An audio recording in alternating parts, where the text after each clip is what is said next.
우리 하나님께서 깨닫는 마음과 보는 눈과 듣는 귀를 활짝 열어주실 줄로 믿습니다. 오늘은 헤세드와 아가페의 관계라는 제목으로 세미나를 진행하도록 하겠습니다. 우리 하나님께서 우리에게 헤세드의 마음을 주실 줄로 믿습니다. 아가페의 사랑을 쏟아부어 주실 줄로 믿습니다. 창조주 하나님의 마음을 아는 사람은 아무도 없습니다. 타락한 인간은 창조주 하나님의 마음을 도무지 알 수가 없습니다.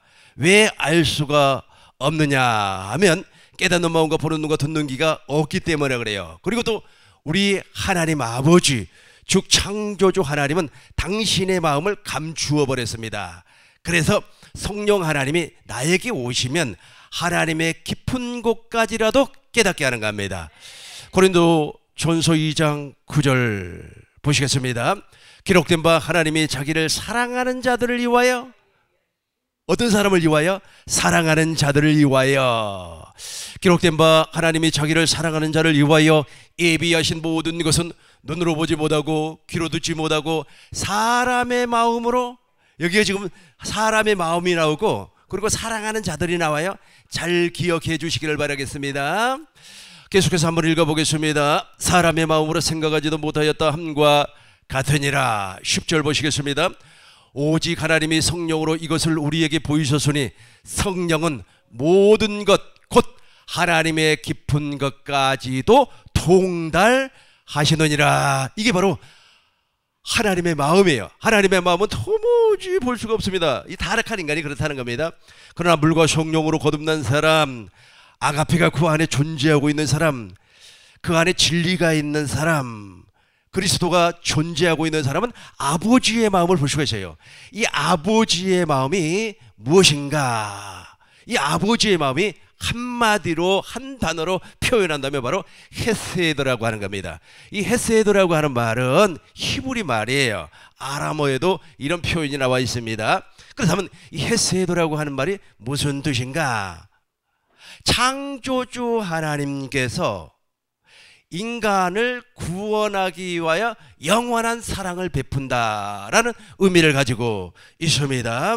이 헤세드는 명사예요. 명사지만 동사로 표현하면은 내가 저 사람에게 은혜를 베풀어서 내가 저 사람을 구원할 거야, 이런 의미를 가지고 있습니다. 명사로 한번 설명을 해보겠습니다. 명사로 설명을 하면 하나님의 긍휼이요, 그리고 영원한 사랑이요, 친절한 행위요, 하나님의 자비요, 인간을 향한 하나님의 은혜, 뭐 이렇게 표현을 할 수가 있습니다. 그러나 동사로 이야기를 한다면 내가 하나님 앞에 은혜를 베풀었어요. 내가 은혜 베풀 자에게 은혜를 베풀고 긍휼히 여길 자에게 긍휼을 베푼 것처럼 우리 하나님께서 반드시 그 사람에게 은혜를 베풀어서 복음을 깨닫게 해서 두 번째 언약을 이루게 해서 하나님의 생명으로 거듭나게 해 주신다라고 하는 것이 헤세드입니다. 이 하나님의 마음이 다 우리에게 그대로 전달될 줄로 믿습니다. 그러면 이 헤세드가 아버지의 마음이라고 했는데 아버지의 마음이 언제부터 우리 타락한 인간들에게 나타났을까? 물론 아버지의 마음은 십자가를 통하여서 이미 감추어져 버렸습니다. 다시 한번 더 보겠습니다. 9절 보겠습니다. 기록된 바 하나님이 자기를 사랑하는 자들을 위하여 예비하신, 저 예비하신 것이 바로 십자가예요. 우리 하나님께서 우리를 구원해 주기 위하여서 아버지 품속에, 아버지 안에 창세전부터서 저 십자가를 감추어 놨습니다. 그런데 이 사실을 도무지 알지를 못해요. 계속해서 한번 11절부터 읽어보겠어요. 11절부터 읽어보시겠습니다. 사람의 일을 사람 속에 있는 영 외에 누가 알리요? 이와 같이 하나님의 일도 하나님의 영 외에는 아무도 알지 못하느니라. 저기 하나님의 영이 바로 그리스도예요. 그리스도의 영이 우리 안에 들어와 있을 때 아버지가 이런 마음을 가지고 계셨구나, 나를 구원하기 위해서 당신 안에 십자가를 감추었구나 라고 하는 것을 알게 된다는 겁니다. 그런데 이 헤세드가 언제부터 이 세상에 드러나 버렸느냐 하면 인간이 타락할 때 드러났습니다. 창세기 3장을 보겠습니다. 창세기 3장 5절을 보겠습니다. 타락한 인간의 모습입니다. 창세기 3장 5절, 너희가 그것을 먹는 날에는 너희 눈이 밝아져 하나님과 같이 되어 선악을 알 줄 하나님이 아심이라 라고 하면서 아까 막 미혹을 했어요. 미혹을 해가지고 이제 아담과 여자가 타락을 해버렸습니다. 6절 보겠습니다. 6절. 여자가 그 나무를 본즉 먹음직도 하고 보암직도 하고 지혜롭게 할 만큼 탐스럽기도 한 나무인지라 여자가 그 열매를 따먹고 자기와 함께 있는 남편에게도 주매 그도 먹은지라. 이렇게 해서 타락을 했어요. 타락이라고 하는 것은 하나님과 인간 사이의 관계가 단절이 되어버렸다는 겁니다.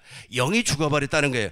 영이 죽었다는 것은 지정의가 하나님을 알 수가 없다는 거예요. 본래 이 지식은 하나님을 아는 지식이고 감정도 하나님을 위한 것인데 이 모든 것이 정지가 되어버렸다, 죽어버렸다, 하나님을 알려고 노력한다고 할지라도 알지 못한다. 이걸 타락이라고 하는 겁니다. 하나님과의 관계에서 단절이 되어버렸다라는 말씀입니다. 이렇게 단절이 되어버린 이 사람들이 무슨 행위를 했는가 보시자고요. 7절을 보시겠습니다.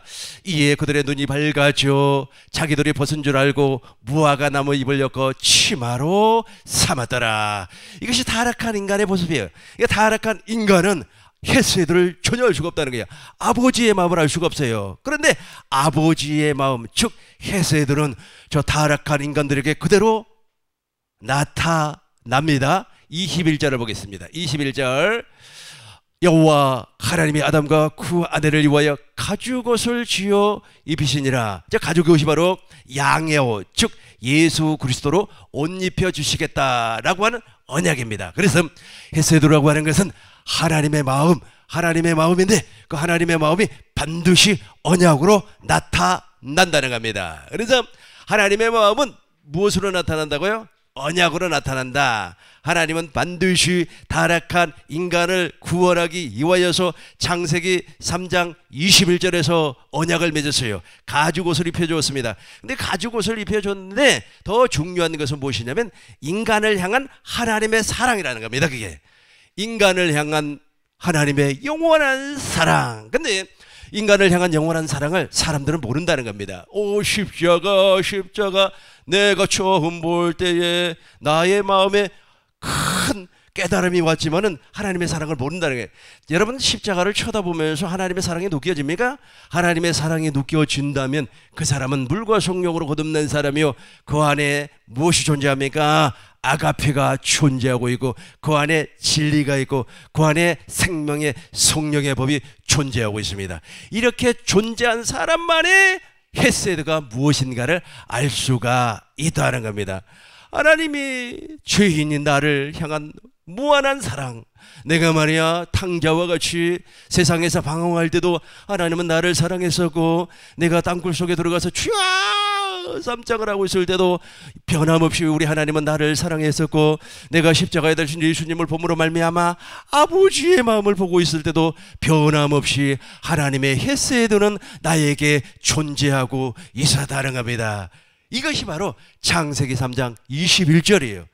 타락한 인간들에게, 타락한 인간, 이 인간을 구원하기 위한 하나님의 무한한 사랑이라는 거예요. 무한한 사랑, 그 무한한 사랑은 조건이 없습니다. 무조건적인 사랑, 자식을, 아들을 십자가에서 찢어서 우리에게 주는 그 사랑, 그 사랑이 바로 하나님의 마음이라는 거예요. 그 하나님의 마음이 언제 이해가 되고 깨달아진다고요?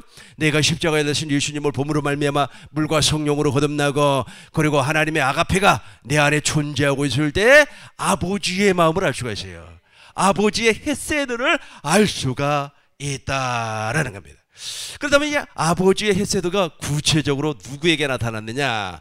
아브라함에게 나타났습니다. 아브라함은 하나님의 은혜 가운데 부름을 받았어요. 그럼에도 불구하고 완전한 아버지의 마음을 보지는 못했습니다. 완전한 아버지의 마음을 보았다면 누구와 동침을 하지 않습니까? 하갈과 동침을 하지 아니하고 이스마엘을 낳지도 아니에요. 그럼에도 불구하고 아브라함은 완전한 사랑이 없었어요. 여러분, 완전한 사랑 아시죠? 완전한 사랑은 하나님 사랑이에요. 그게 아가페 사랑이란 말이에요. 완전한 사랑은 아들을 십자가에 못을 박아 찢어서 피로 흘리게 만든다래요. 그 피가 무슨 피입니까? 새 언약의 피. 그래서 하나님의 약속을 이루어주는 겁니다. 이게 완전한 사랑이에요. 이게 아버지의 마음이라는 거예요. 이것이 헤세드라는 겁니다. 이 히브리어 헤세드는 하나님의 마음이에요. 인간과 인간 사이에도 헤세드는 존재하지만 불완전한 헤세드, 완전한 헤세드는 하나님의 마음이에요. 하나님의 마음이 어떻게 전달이 됐습니까? 99세에 할례를 받았어요. 이때부터 하나님의 모든 약속이 믿어졌습니다. 100세 이삭을 낳았어요. 그럼에도 불구하고 불완전한 믿음이었어요. 이제는 완전한 사람, 완전한 믿음의 사람이 되어서 아버지의 마음을 보고 살 수 있었던 계기가 바로 창세기 22장 이삭을 번제물로 드렸던 사건입니다. 창세기 22장을 보겠습니다. 창세기 22장을 보겠습니다.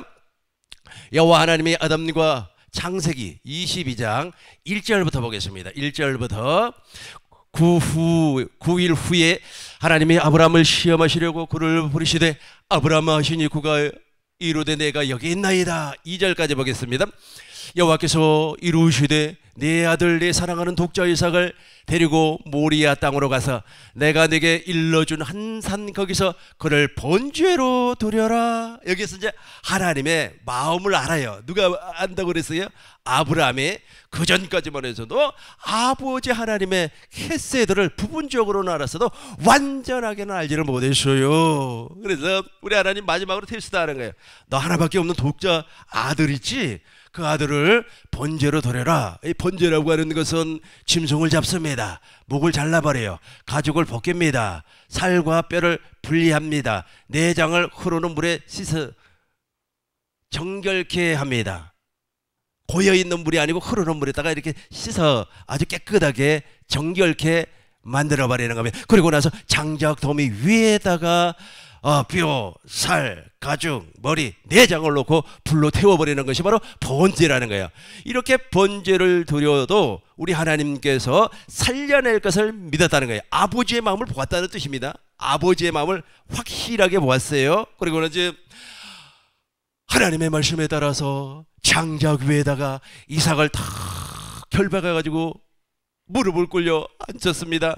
칼을 들었어요. 칼을 들고 말이야 이삭을 잡으려고 하니까 하나님께서 아브라함아 아브라함아 아브라함아 너의 아들 독자 이삭을 손대지 말라라고 하면서 눈을 열어줬어요. 그러니까 수풀에 수양이 걸려있는데 그 양을 잡아가지고 대신 번제로 드렸습니다. 그러고 나니까 우리 주님께서 이렇게 말씀을 해요. 9절부터 보겠습니다. 9절부터 하나님이 그에게 이루신 곳에 이룬지라 이에 아브라함이 그곳에 단을 쌓고 나무를 벌려놓고 그의 아들 이삭을 결박하여 제단 위에 놓고 10절 보겠습니다. 손을 내밀어 칼을 잡고 그 아들을 잡으려 하니 11절 여호와의 사자가 하늘에서부터 그를 불러 이르시되 아브라함아 아브라함아 하시는지라 아브라함이 이르되 내가 여기 있나이다 하며 12절 사자가 이르시되 그 아이에게 무엇을 대지 말라? 손대지 말라. 손대지 말라. 그에게 아무 일도 하지 말라. 내가 내 아들 내 독자까지도 내게 아끼지 아니하였으니 내가 이제야 여기서부터 같이 하겠어요. 내가 이제야 시작. 내가 이제야 내가 하나님을 퀭해하는 줄을 아노라. 한 번 더 하겠습니다. 시작.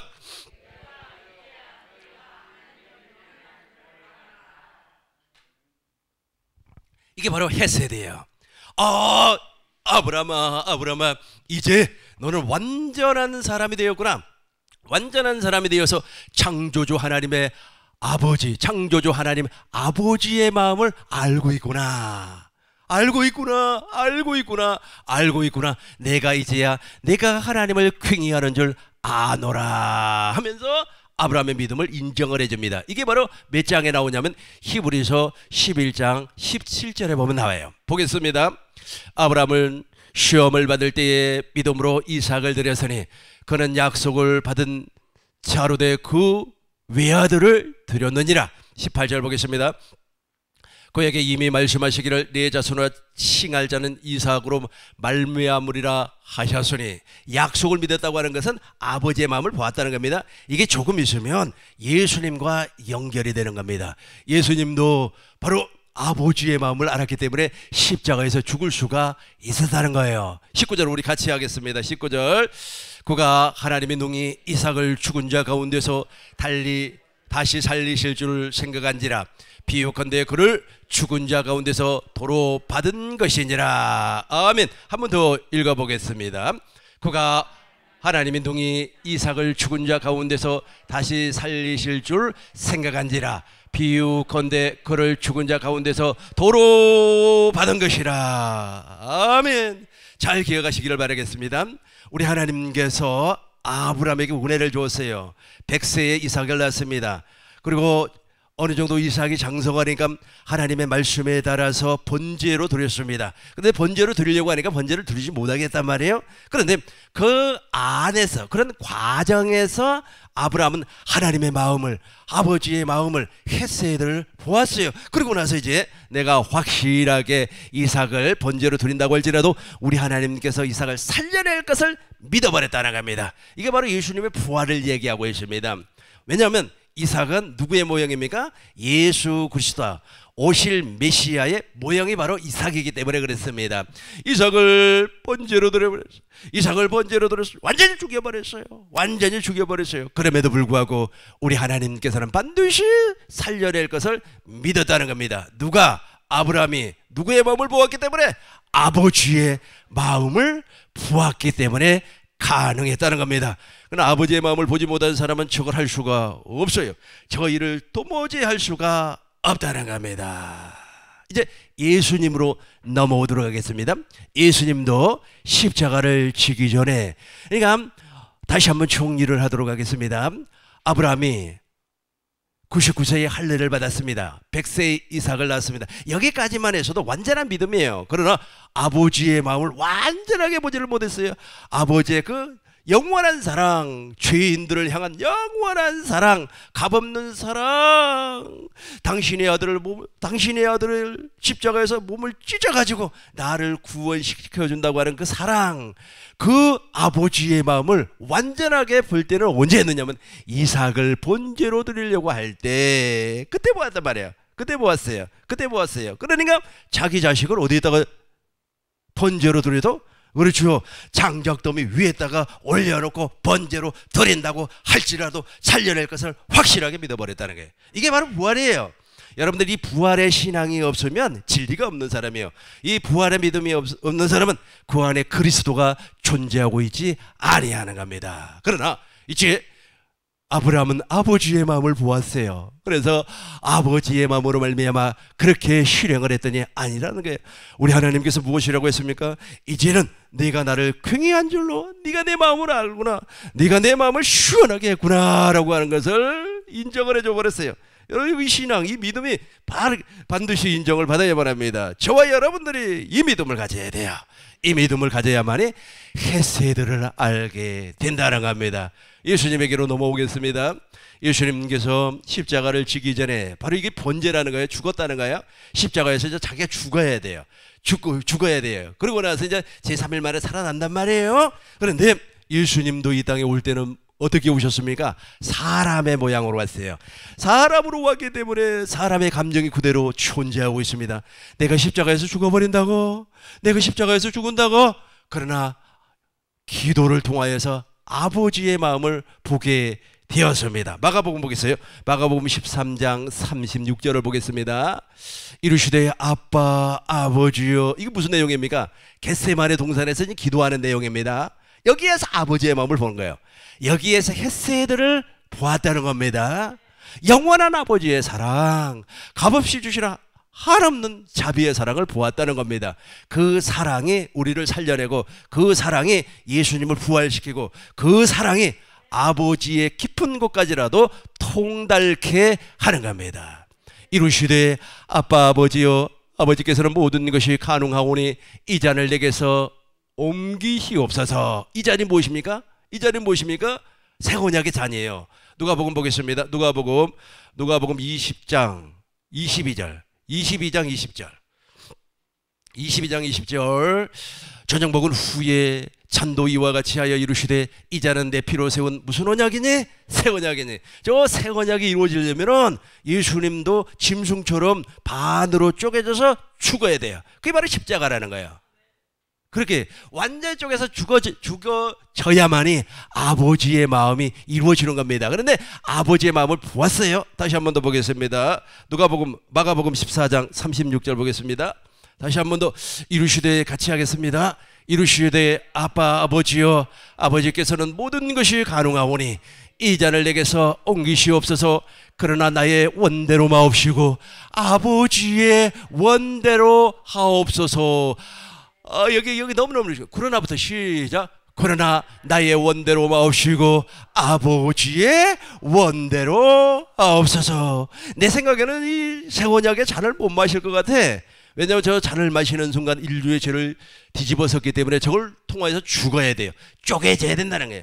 베르트라고 하는 것이 언약 아닙니까? 언약은 반드시 짐승을 반으로 쪼개가지고 맞대고 두 사람이 그 사이를 지나가야만이 언약이 이루어지는 겁니다. 예수님은 새 언약의 중보자로 이 땅에 오셨습니다. 그리고 두 번째 언약을 우리에게 이루어주기 위해서 십자가에서 죽는단 말이에요. 저게 바로 잔이에요, 잔. 저거 예수님 안 마실 수도 있어요. 이 잔을 내가 받아서 마시지 아니할 수도 있어요. 그럼에도 불구하고 누구를 좀 보았어요? 아버지의 마음을 보았다는 거예요. 아버지의 마음을 보았어요. 아버지의 마음을 보니까 예수님은 그 아버지의 마음, 즉 헤세드를 통하여서 내가 이 잔을 마신다고 할지라도 제3일 만에 부활한다고 하는 모든 사실이 다 확실하게 믿어져 버리는 거예요. 이게 바로 아브라함의 믿음입니다. 여러분, 아브라함의 믿음이 예수님의 믿음이 우리에게로 그대로 전달이 되기 때문에 그렇습니다. 이르시되 아빠 아버지여, 아버지께서는 모든 것이 가능하오니 이 잔을 내게서 옮기시옵소서. 그러나 나의 원대로 마옵시고 아버지의 원대로 되기를 원합니다. 예수님도 아버지의 마음을 보았다니까요. 예수님도 아버지의 마음 헤세드를 보았는데 우리도 아버지의 마음을 보아야 되지 않겠습니까? 보아야 되지 않겠습니까? 저는 십자가에 달리신 예수님을 한번 본 적이 있어요. 요즘 매일같이 보고 삽니다만은 예수님을 보는 순간 나는 죄인이요, 나는 타락한 인간이요, 나에게는 의가 하나도 없다는 것을 발견하게 되었습니다. 그래서 예수님이 십자가에서 못 박아 무덤에 장사를 지낸 것처럼 나의 옛사람이 십자가에 못 박아 무덤에 장사를 지내버리고 제3일 만에 예수님이 부활하신 것처럼 새 생명으로 거듭나더라는 겁니다. 그래서 내가 그리스도와 함께 십자가에 못 박혔나니 그런즉 이제는 내가 사는 것이 아니라 내 안에 누가 산다고요? 그리스도가, 진리가 살고 있다는 겁니다. 예수님의 이제 십자가 모습이에요. 여러분, 예수님의 십자가 모습을 제일로 잘 예언한 책이 바로 시편입니다. 시편을 한번 보도록 하겠어요. 시편 22장 1절부터 한번 보겠습니다. 내 하나님이여, 내 하나님이여, 어찌 나를 버리시나이까. 저거 지금 예수님이 십자가에서 한 말입니다. 그러니까 예수님께서는 누가복음 24장 47절을 보겠습니다. 누가복음 24장 47절. 또 그의 이름 43절부터 보겠습니다. 43절부터 보겠습니다. 43절부터 받으사 그 앞에서 잡수시더라. 계속해서 보겠습니다. 또 이르시되 내가 너희와 함께 있을 때에 너희에게 말한 바 모세의 율법과 선지자의 글과 시편의 나를 가르쳐. 저게 바로 그 시편에서 누구를 가르쳐 지금 설명하고 있어요? 예수님을 가르쳐 설명을 하고 있습니다. 선지자의 글과 시편의 나를 가르쳐 기록된 모든 것이 이루어져야 하리라 한 말이 이것이라 하시고, 계속해서 다음 절 보겠습니다. 이에 그들의 마음을 열어 성경을 깨닫게 하시고, 그죠? 성경을 깨닫게 하시고. 그래서 제가 여러분들이 지금 하나님의 헤세드로 말미암아 아가페가 나타나는 사람은 지금 시편을 통해서 누구를 보는 거예요? 예수님을 보는 거예요. 예수님을 보는 겁니다. 46절 보겠습니다. 또 이르시되 이같이 그리스도가 고난을 받고 제3일에 죽은 자 가운데서 살아나실 것과, 47절 보겠어요. 또 그의 이름으로 죄 사함을 받게 하는 회개가 예루살렘에서 시작하여 모든 족속에게 전파될 것이 기록되었으니. 이게 바로 시편 22편이에요. 시편 22편 보겠습니다. 22편 1절부터 보겠습니다. 하나님이여, 내 하나님이여, 어찌 나를 버리시나이까? 어찌하여 나를 멀리하여 돕지 아니하시오며 내 신음소리를 듣지 아니합니까? 왜? 이게 바로 예수님이 십자가상에서 지금 무엇을 이루는 겁니까? 시편 22편을 지금 이루고 계시는 겁니다. 여러분들도 동일하게 하나님의 헤세드, 아버지의 마음을 보려면 저걸 경험해야 돼요. 저걸 경험해야 되는 겁니다. 예수님과 똑같은 과정을 걸어가기 때문에 그렇습니다. 나는 십자가에 듯이 예수님을 보므로 말미암아 하나님이여 하나님이여 어찌하여 나 같은 인간에게 은혜를 주십니까? 너무나 창피합니다. 너무나 부끄럽습니다. 이제부터 목회도 다 치워버리고 산속에 들어가서 혼자 살겠습니다. 사람 보는 것이 너무나 창피합니다. 이게 저렇게 돼버리는 거예요. 그러니까 예수님이 십자가에서 수치를 당했지 않습니까? 예수님은 십자가에서 못 박힐 때 빨개 벗었어요. 알몸이었단 말이에요. 과거 로마 시대에 사형 제도 가운데 하나가 십자가형 아닙니까? 십자가로 사람을 죽이면 완전히 발가벗겨 버려요. 발가벗겨 가지고 이렇게 말해요. 못을 박아버리는데 그 아주 젊은 청년이 아니면 여자라고 가정을 해봐요. 그 여자가 아무것도 입지 아니하고 시로라기 하나 걸치지 아니하고 많은 사람들이 보는 앞에서 십자가에 못 박힌다면 그 수치가 보통 수치겠습니까? 죽는 것보다도 더한 수치가 그걸까요? 그죠? 근데 그 엄청난 수치를 예수님이 그대로 받으셨다는 겁니다. 그래서 예수님께서 시편의 말씀을 이루기 위하여서 아버지 하나님이여 어찌 나를 버리시나이까? 어찌 나를 멀리 하시나이까? 라고 탄식을 하는 겁니다. 아버지의 마음을 본 예수님도 그래요. 그래서 여러분이 십자가에 달리신 주님을 보면 아버지의 사랑을 알게 되는데 그 아버지의 마음이 바로 헤세드의 영원한 사랑, 무한한 사랑, 우리에게 정말로 한없이 주시는 아버지의 긍휼이 우리에게 들어온단 말이에요. 그런데 그 긍휼이 들어올 때 나는 어떻게 돼버리는 거예요? 나는 정말로 수치스러운 인간이라고 하는 것이 발견이 돼버려요. 와, 나 같은 인간이 어디가 있을까? 나 같은 더러운 인간이 어디가 있을까? 소크라테스가 무엇이라고 했습니까? 너 자신을 알라 그랬죠? 너 자신을 확실히 알아버립니다. 내가 타락한 인간이구나. 내가 죄인 중에 괴수구나. 내가 정말로 하나님 앞에 선한 것이 도무지 없구나 라고 하는 것을 알게 된다는 겁니다. 4절부터 보겠습니다. 4절부터 우리 조상들이 여기서 잘 봐요. 지금 있지 않습니까? 시편 기자가 엄청나게 수치를 당하면서 우리 조상들이 죽게 오히려 우리 조상들이 약속을 이루어 달라는 거야. 우리 조상들이 하나님께서 이스라엘과 언약을 맺었는데 그 언약이 바로 조상들과 맺었던 언약이란 말이에요. 그 언약이 무슨 언약이죠? 아브람과 이삭과 야곱과 맺은 언약이래요. 아브람과 이삭과 야곱과 맺었던 그 언약을 나에게 속히 이루어 주세요. 이게 바로 우리가 거듭나는 거기 때문에 그래요. 예수님은 새 언약의 중보자로 이 땅에 오셔가지고 이스라엘과 야곱과 맺었던 두 번째 언약을 나에게 이루어준단 말이에요. 그러니까 우리 조상들이 주께 의뢰하고 우려하였으므로 그들을 건지셨나이다. 건지셨다는 거 구원시켜 주었다는 뜻입니다. 그러니까 아브라함과 이삭과 야곱과 맺었던 언약을 나에게 이루어 주세요. 이게 바로 십자가에 달신 예수님을 보는 사람이 고백하는 고백이에요. 그러면서 나를 알아요. 계속해서 보겠습니다. 5절 보겠습니다. 그들이 주께 부르짖어 구원을 얻고 주께 우려하여 수치를 당하지 아니하였나이다. 그렇죠? 엄청나게 수치스러워요. 다른 사람은 몰라요. 다른 사람은 모르는데 내가 너무너무 수치스러워요.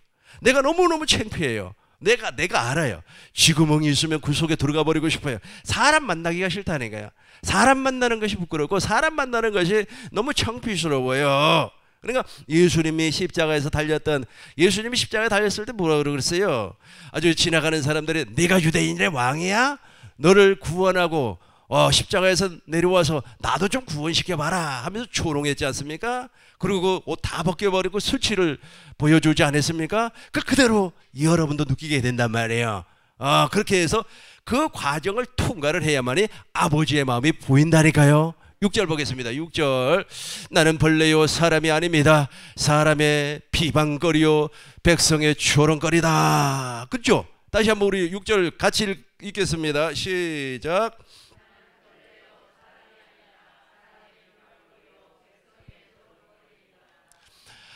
나는 벌레요 사람이 아니라 사람의 비방거리요 백성의 조롱거리라. 조롱거린단 말이에요. 너 정말로 말이야 하나님을 사랑하고 있어? 거짓말 아니야? 라고 하면서 아주 그냥 조롱. 너 말이야 천국 복음 전구한다면서 열매 있어? 야 어느 교회는 말이야 1년에 말이야 500명, 1000명씩 부흥을 한다는데 너 천국복음 충고하는 그 열매 좀 내놔봐. 그런단 말이야. 조롱을 한단 말이야. 근데 생명은 생명으로 맺는 것이지 이 육신의 열매로 맺는 것이 아니기 때문에 보여줄 수가 없어요. 보여줄 수가 없지만 우리는 누구의 마음을 보는 사람이라고요? 아버지의 마음을 보는 사람이다. 저렇게 수치를 당하여 나는 벌레요 사람이 아닙니다. 비방거리요 백성의 조롱거리니이다. 7절 보겠습니다. 나를 보는 자 다 나를 비웃으며 입술을 삐죽거리고 머리를 흔들며 말하되 8절 보겠습니다.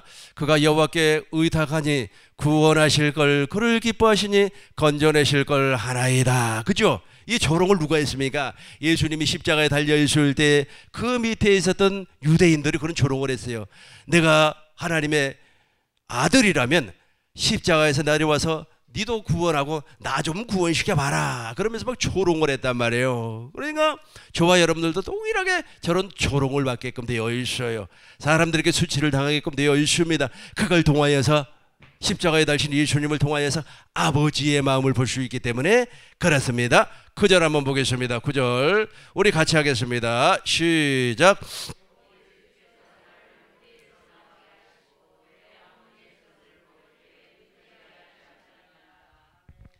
오직 주께서 나를 모태에서 나오게 하시고, 이때부터 이제 아버지의 마음이 보여요. 좀 쉽게 한번 설명을 해보겠습니다. 저는 그전에 우리 어머니를 전혀 몰랐습니다. 알지도 못했어요. 지난번에 그 이상감 목사님께서 엄마의 일기라고 하는 그 부분을 소개를 하시더라고요. 이 성경이 사실 아버지의 일기예요. 하나님 아버지의 일기가 성경이라는 겁니다. 이해가 되셨죠? 지금 내가 아버지의 일기를 여러분들에게 소개를 하고 있어요. 그게 헤세드라니까. 헤세드가 바로 아버지의 마음이에요. 우리를 구원하고자 하는 아버지의 무한없는 사랑이에요. 조건 없는 사랑이에요. 조건 없는 은혜입니다. 조건 없는 자비예요. 그래서 그 은혜 가운데, 그 자비 가운데 세워놓은 것이 바로 언약이에요. 그 언약, 그래서 아브라함과 이삭과 야곱의 언약입니다. 특별히 야곱의 언약, 즉 이스라엘과 맺었던 언약. 누가 하늘에 올라가려고도 생각하지 말고 땅으로 내려가려고도 생각하지 말고 하나님의 계명이 어디가 있다고요? 네 마음에 있다. 마음에서 말씀을 하겠다는 겁니다. 어떻게 해서? 마음을 다하고 뜻을 다하고 성품을 다해서 여호와를 하나님을 사랑하게 해서 생명으로 무엇을 베풀어서? 할례를 베풀어서. 이게 바로 하나님의 헤세드예요. 하나님의 사랑이 이제 나에게 나타나니까 이때부터 이 사람도 알아요. 오직 주께서 나를 모태에서 나오게 하셨고, 그때는 몰랐어요. 아버지의 일기를 읽기 전에는 몰랐다는 거예요. 성경을 그냥 읽으면서 암송되기도 하고 말이야. 어떤 사람은 말이야 걸어다니는 바이블이라고 하고 말이야. 어떤 사람은 말이야 성경을 막 5천 구절을 암송을 한다고 하지만은 몰랐어요. 그런데 언제 알아졌다고요? 십자가에 달신 주님을 봄으로 말미암아 하나님이 나를 낳으셨구나, 하나님이 모태에서 나를 창조했구나 하는 것을 알게 됐다는 거예요. 우리 어머니 이야기하다가 말했는데, 저도 우리 어머니에 대해서 잘 몰랐어요. 몰랐고 말이에요. 우리 어머니한테 무엇인가 이렇게 도움이나 받으려고 했지. 그런데 제가 정말로 하나님의 생명 아가페가 나에게 나타나니까 우리 어머니의 마음을 알겠더라고요. 우리 어머니의 마음을 진짜 알겠더라고요. 진짜 알겠더라고요. 그래서 그때부터는 내가 우리 어머니를 마음을 다하고 뜻을 다하고 성품을 다해서 그리스도의 사랑으로 제가 사랑을 하고 있습니다. 이게 바로 무엇이라고요? 헤세드라니까. 하나님의 값없이 주신 하나님의 사랑이다라는 겁니다. 그런데 이제 여기까지 왔어요. 여기까지 왔습니다. 여기까지 와서 14절부터 보겠습니다. 근데 여기에서 끝나는 게 아니에요. 그러니까 예수님이 이제 죽어요. 예수님은 어떻게 죽습니까? 어떻게 죽어요? 마지막에 창에 찔리죠. 그렇죠. 그리고 우리 주님께서 마지막 내 영혼을 아버지께 부탁한다고 하면서 마지막 돌아가시지 않습니까? 그렇죠. 그러나 제3일만 부활합니다. 부활해요. 이게 바로 아브라함에게 하나님께서 당신의 마음을 보여줬어요. 예수님도 겟세마네 동산에서 누구의 마음을 보았다고요? 아버지의 마음을 보았다 그랬습니다. 14절부터 이 시인도 동일하게 이제 아버지의 마음을 보는 거예요. 아버지의 마음을 보는데 어떤 극한 상황까지 떨어지는 거 보시자고요. 나는 물같이 쏟아지며 내 모든 뼈가 억울해졌으며, 그죠? 아주 그냥 이 사람이 최고의 아주 그냥 고통 가운데 최악의 상황까지 떨어져 버리는 겁니다. 나는 물같이 쏟아졌으며 내 모든 뼈는 어그러졌으며 내 마음은 밀랍 같아서 내 속에서 녹았으며. 아마 이렇게 박해받은 사람들 많이 있죠. 조금만 견디시길 바라겠습니다.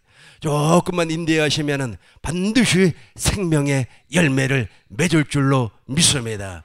15절 보겠습니다. 15절. 내 힘이 말라 질그릇 조각 같고 몸이 박살이 나버렸어요. 아마 이 사람은 질병 가운데 고통을 받고 있는 것 같습니다. 내 힘이 말라 질그릇 조각 같고 내 혀가 천장에 입천장에 붙었나이다.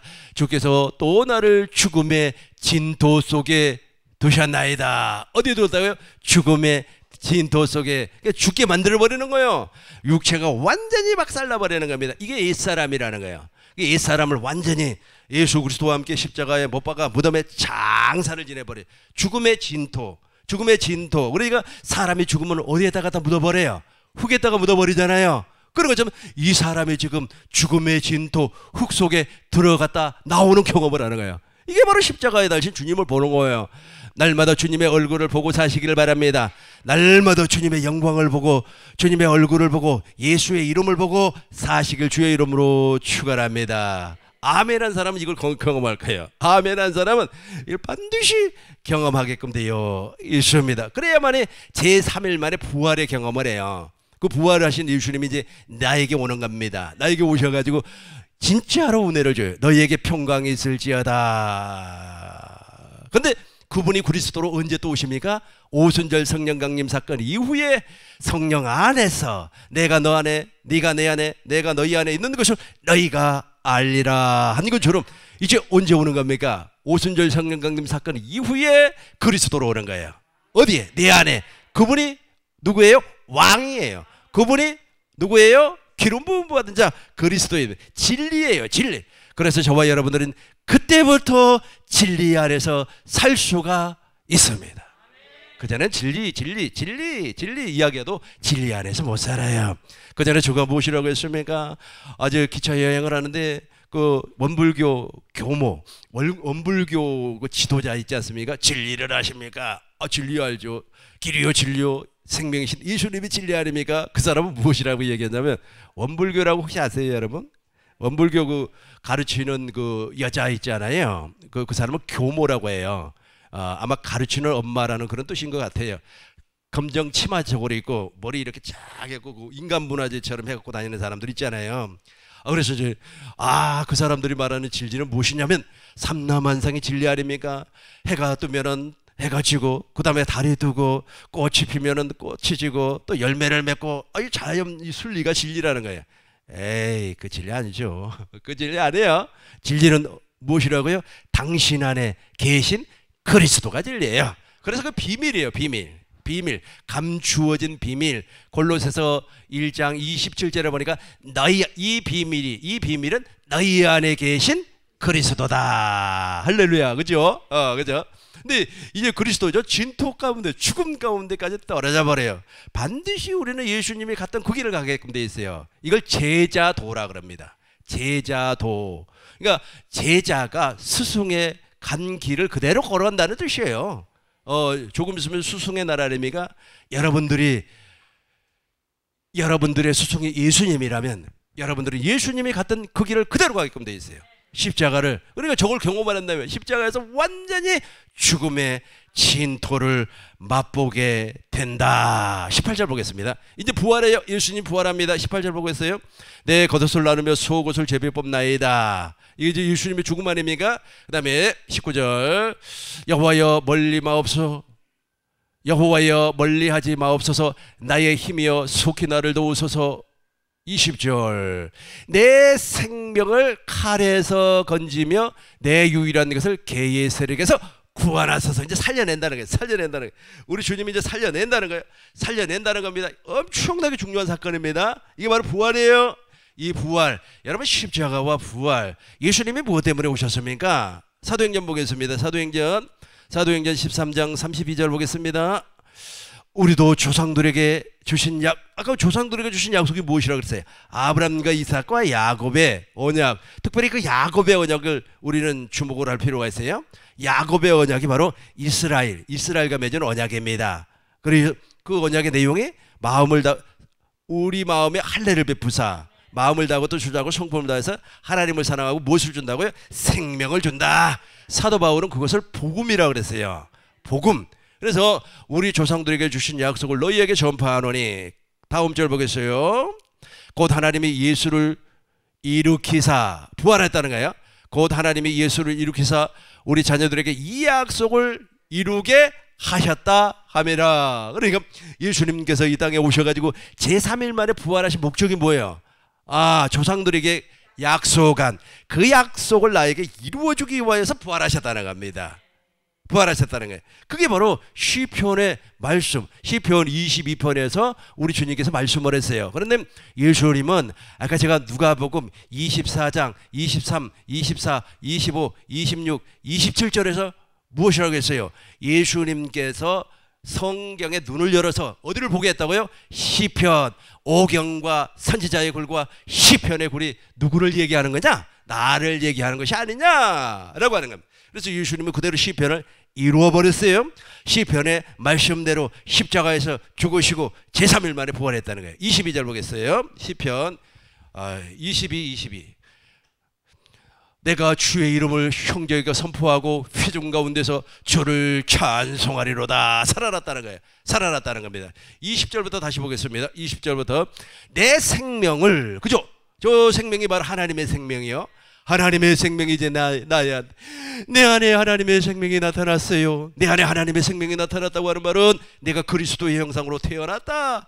진리의 복음으로 말미암아 거듭났다. 복음으로 우리를 태어났다. 야고보서 1장 18절 진리의 말씀으로 너희를 낳았느니라. 베드로전서 1장 23절 썩지 아니할 하나님의 말씀으로 내가 너희를 낳았느니라. 태어났다는 거예요. 태어났다는 거예요. 태어났다는 거예요. 할렐루야. 환희 아닙니까? 환희 아니. 이게 춤출 일이죠. 이게 춤출 일이죠. 무엇이 춤출 일입니까? 내 생명을 칼에서 건져 주었습니다. 21절 보겠습니다. 나를 사자의 입에서 구원시켜 주었어요. 와, 그죠? 나를 사자의 입에서 구원시켜 주었습니다. 주께서 내게 응답하시고 둘소의 뿔에서 구원시켜 줬다. 악한 마귀 세력에서 우리를 구원시켜 주었다. 악한 마귀는 예수님을 십자가에서 죽여버리면 자기가 이 세상의 영원한 왕인 줄 알았어요.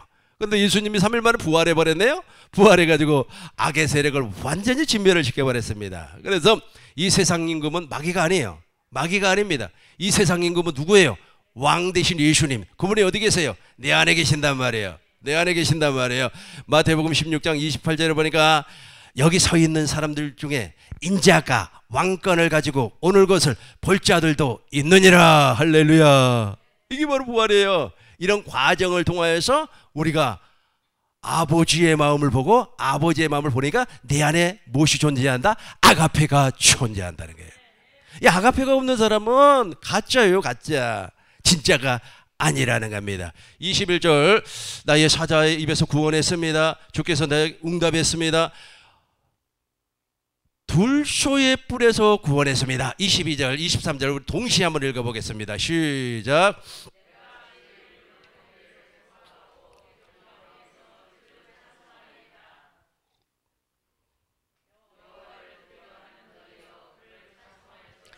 야곱의 모든 자손이요. 여기까지만. 야곱의 모든 자손이요.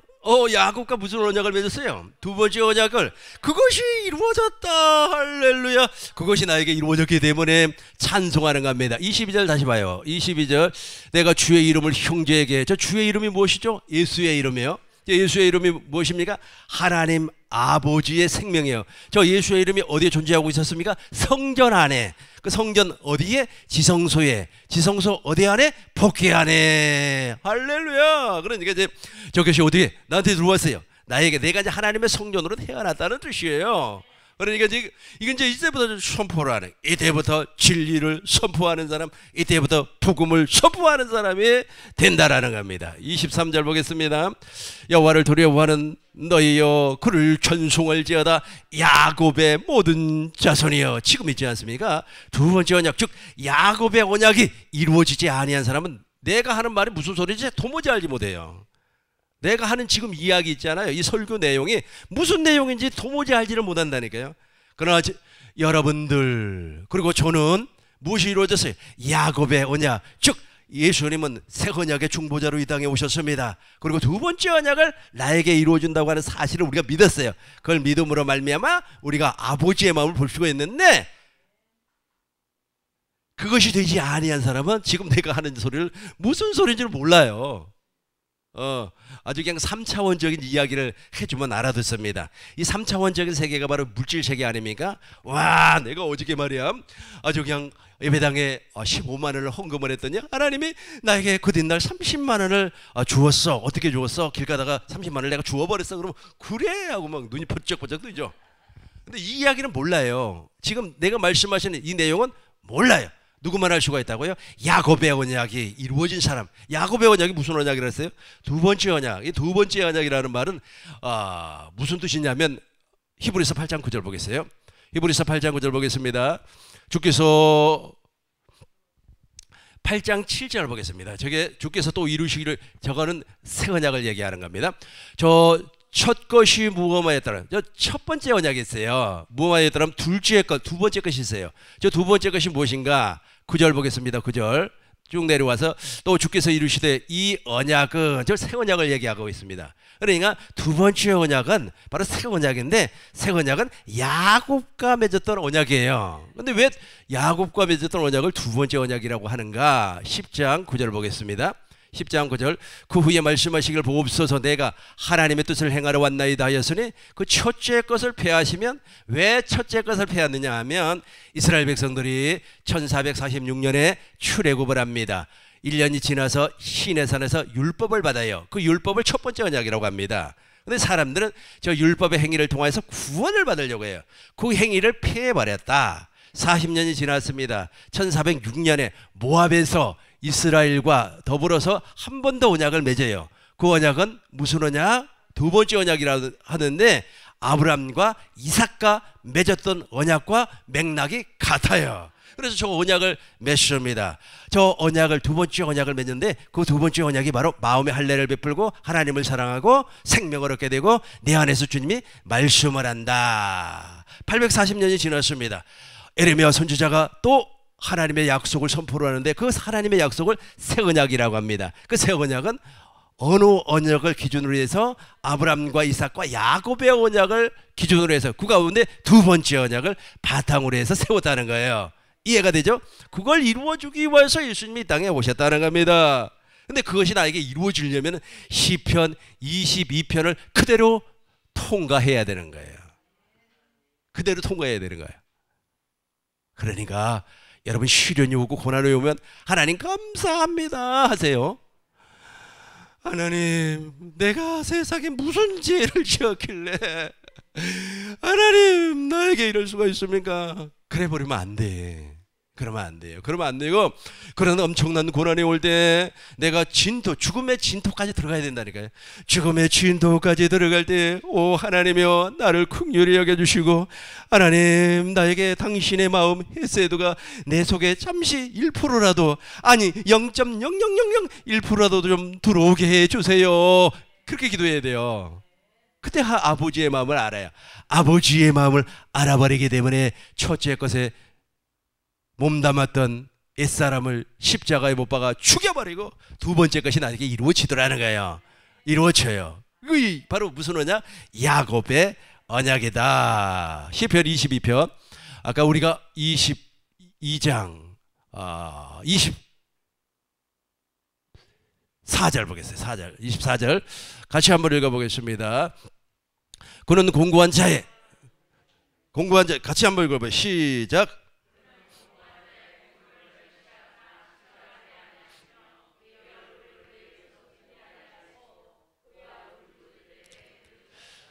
그렇죠. 엄청나게 고통 가운데 있어요. 쭉 내려와 봐요. 25절 보겠습니다. 25절.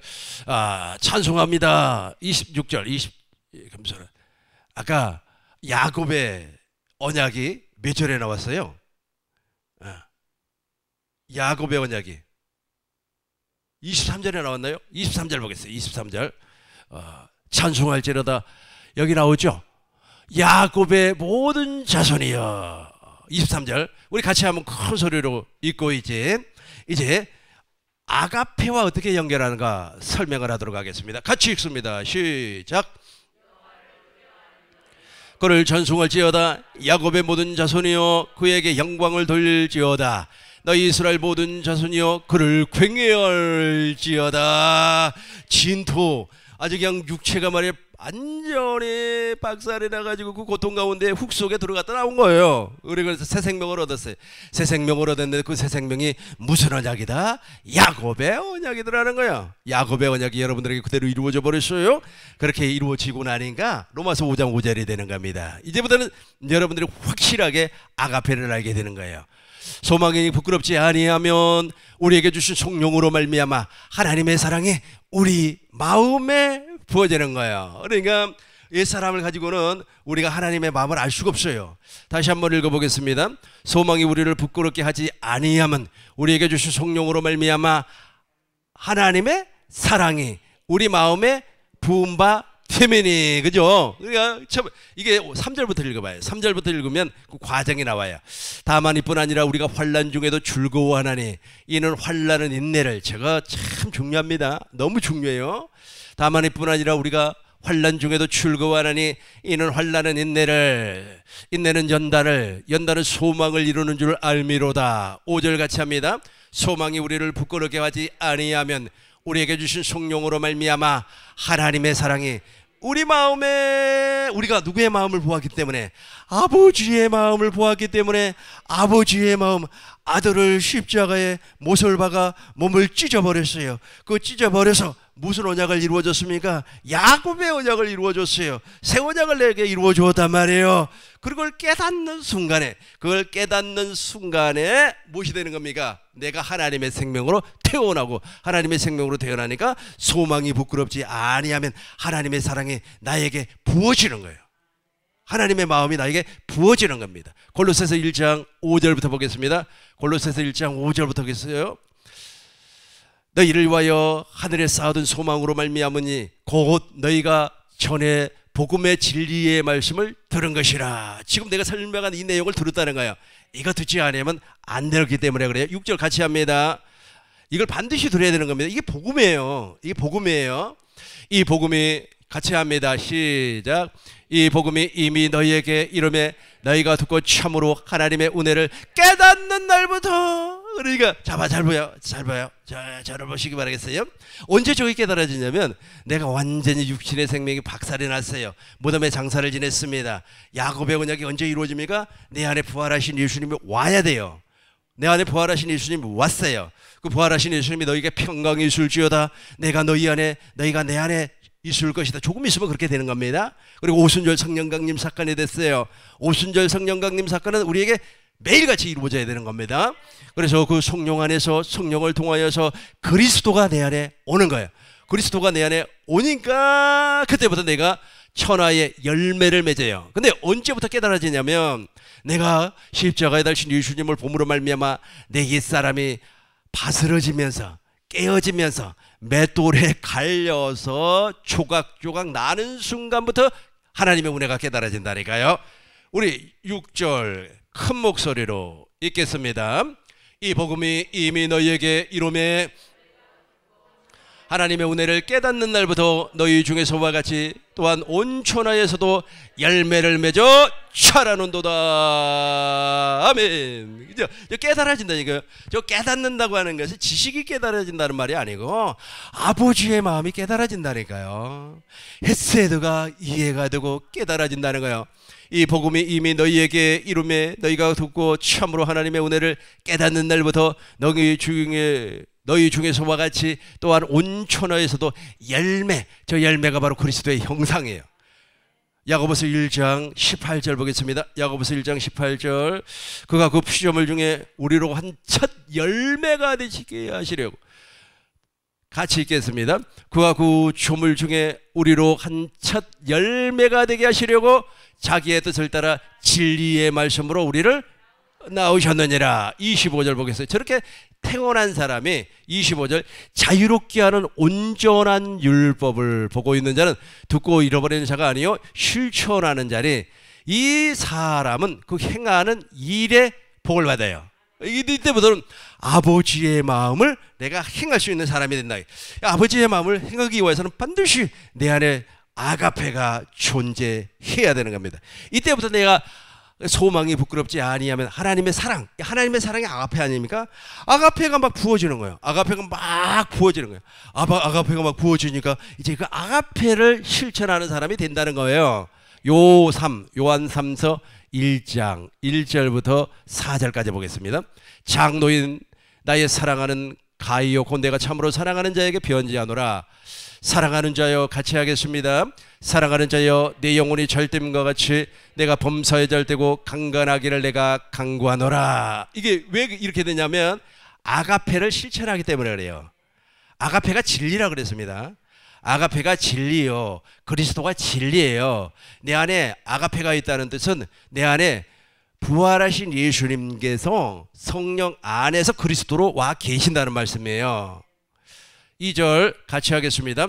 사랑하는 자여 내 영혼이 잘됨과 같이 내가 범사에 잘되고 강건하기를 내가 강구하노라. 3절 4절 같이 하겠습니다. 형제들이 와서 내게 있는 진리를 중언하되 내가 진리 안에서 행한다 하니 내가 심히 기뻐하노라.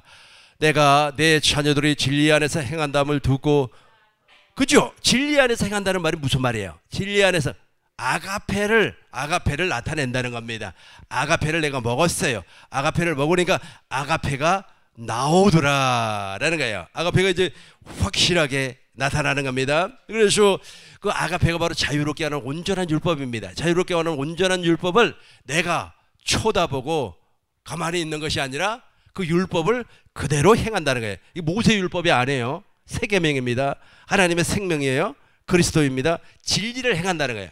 진리를 행하니까 마음을 다하고 뜻을 다하고 성품을 다해서 여호와 하나님을 사랑하고 내 영혼이 잘된 것 같이 범사가 잘되고 건강하다는 거예요. 콜록이 아주 그냥 건강한 사람이 돼버려요. 무엇이 나타나니까? 진리가 나타나니까. 이제 이렇게 아가페 즉 아가페는 어디에서 나온다고 그랬어요? 아버지의 마음에서 나온다고 그랬어요. 여러분 정말로 십자가에 달리신 예수님을 보므로 말미암아 아버지의 마음 헤세드를 본 사람은 반드시 아가페를 공급을 받고 아가페가 나타나게끔 되어 있어요. 그런 사람이 어떤 사람인가 네 가지로 살펴보고 정리하도록 하겠습니다. 첫 번째는 영원히 목마르지 아니한 생수를 마시는 사람이에요. 요한복음 4장 14절. 내가 주는 물을, 저게 바로 생수입니다. 내가 주는 물을 마시는 자는 영원히 목마르지 아니하리니 내가 주는 물은 그 속에서 영생하도록 솟아나는 샘물이 되리라. 아가페가 계속해서 솟아나와요. 7장 보겠어요. 7장 37절 보겠어요. 7장 37절. 명절 끝날 곧 큰 날에 예수께서 서서 외쳐 이르시되 누구든지 목마르거든 내게로 와서 마시라. 38절 보겠어요.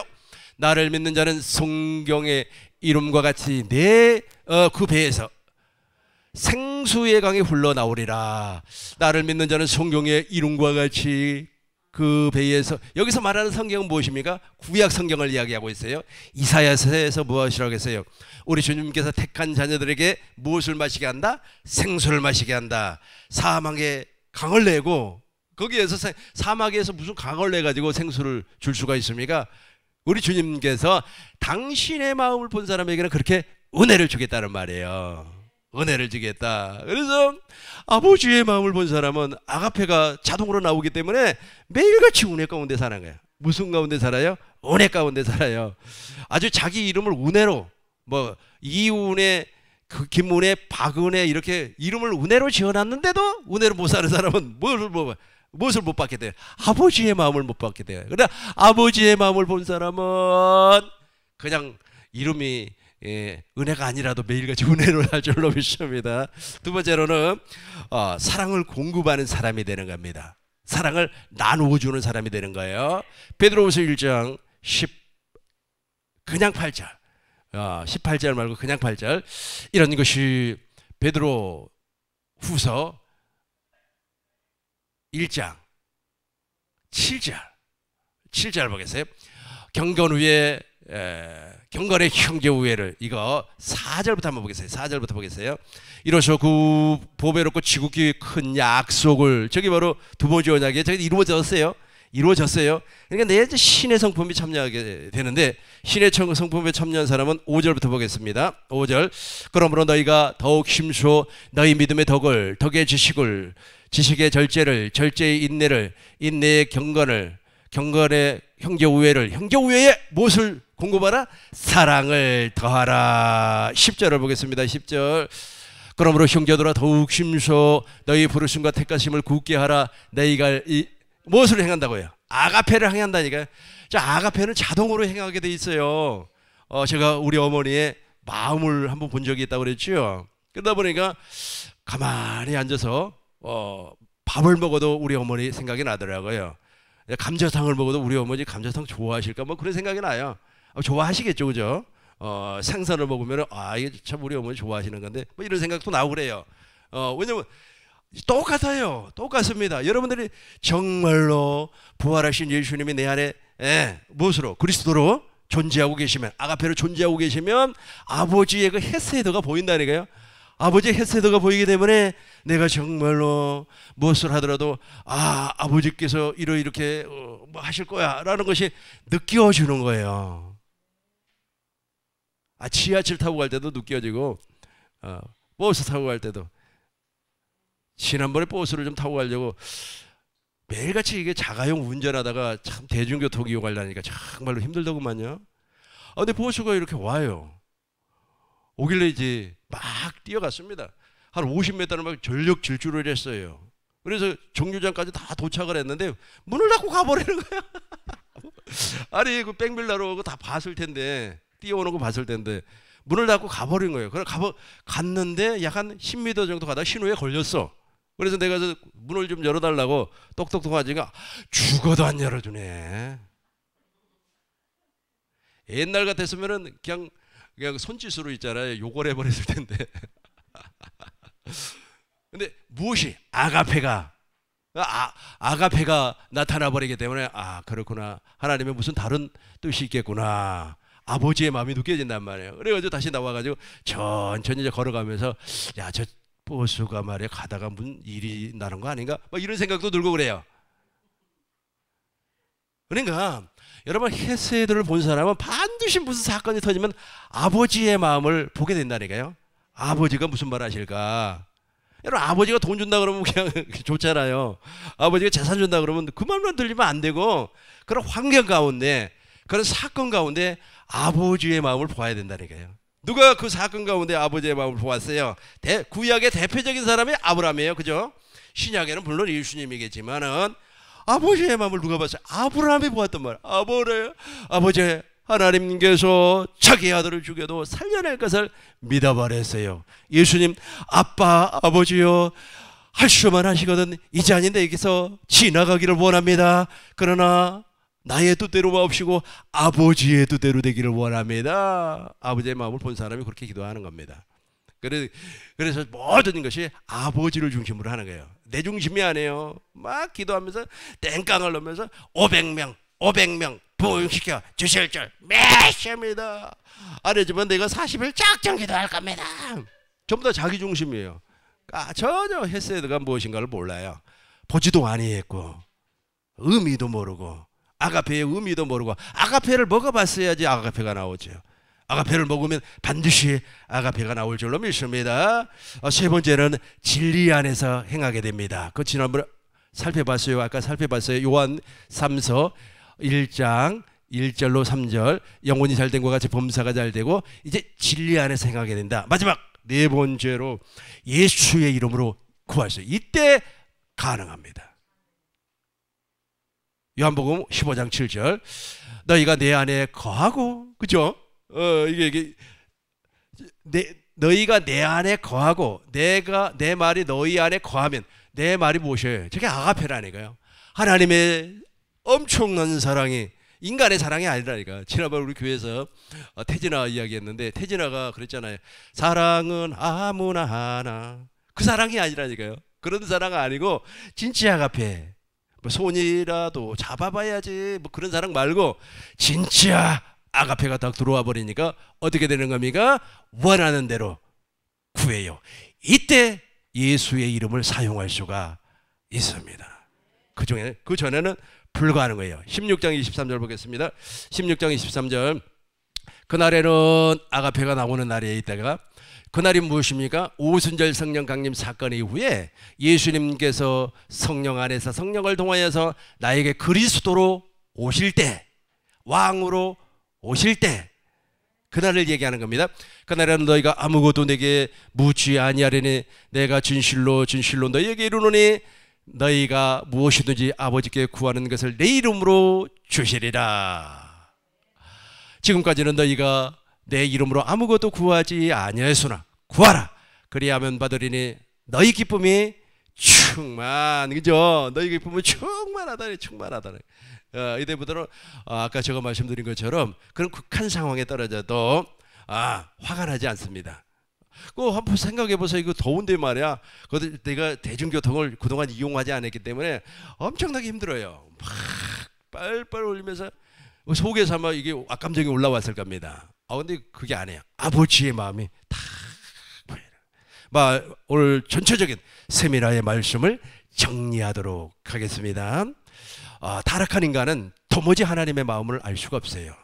그래서 하나님께서 무한한 사랑, 값없이 주시는 사랑, 조건 없는 사랑을 인간에게 주기로 약속을 했는데 그것이 바로 창세기 3장 15절 메시아를 보내주겠다. 창세기 3장 21절 가죽옷을 입혀주시겠다. 이게 바로 하나님의 사랑이에요. 그 하나님의 사랑이 구체적으로 누구에게 나타났습니까? 아브라함에게 나타났어요. 아브라함에게 나타났고 그 아브라함에게 나타나는 그 사건이 이삭과 야곱에게도 나타났습니다. 그래서 예수님은 이 땅에 오실 때 어떻게 오셨습니까?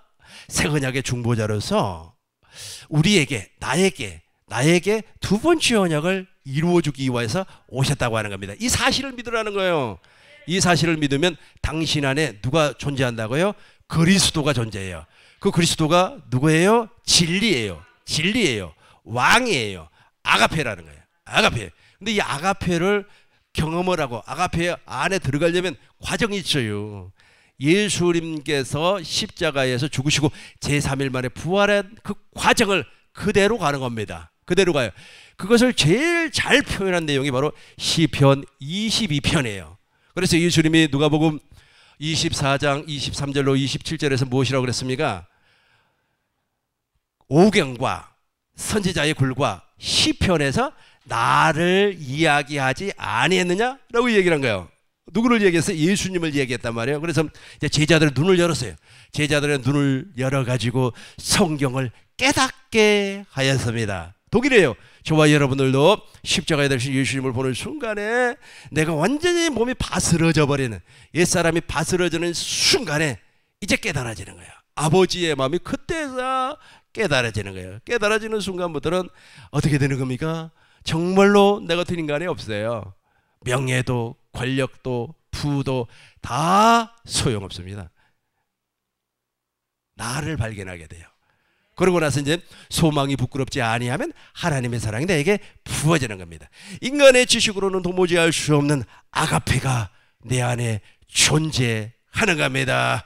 이 복을 다 받으시길 주의 이름으로 축원합니다. 여기까지